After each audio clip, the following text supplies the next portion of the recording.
నెల్లూరు జిల్లా బుచ్చిరెడ్డిపాలెం కనకదుర్గమ్మ అమ్మవారి ఆలయ కమిటీ ప్రమాణ స్వీకార కార్యక్రమం ఘనంగా జరిగింది. 49 మంది సభ్యులతో కమిటీని ఏర్పాటు చేశారు.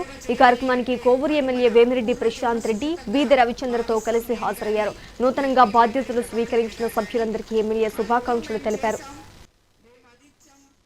కమిటీ అయినా ఏ దేవాలయంలో అయినా సేవ చేయాలి అంటే అది మన పూర్వజన్మ సుకృతంగా భావిస్తాం. నేను కానీ ఎంపీ వేమిరెడ్డి ప్రభాకర్ రెడ్డి గారు కానీ అదేదో మేము చేసాం, మేము అది ఇచ్చాం ఇది ఇచ్చామని చెప్పి మేము ఎప్పుడూ చెప్పం. ఇప్పుడే ఈ సుబ్రహ్మణ్య నాయుడు అని చెప్పారు, రవి చెప్పారు, కానీ అది చేసేదానికి ఏ రోజు కూడా ఇది నేను చెప్పేదైతే నిజము, ఎందుకంటే అది నా నమ్మకం. ఏ రోజు కూడా ఏ దేవాలయం దగ్గరికి కానీ ఎక్కడికి కానీ మేము ఇది ఇస్తాము దానము అని చెప్పి ఈ రోజుటి వరకు మేము వెళ్ళిందే లేదు.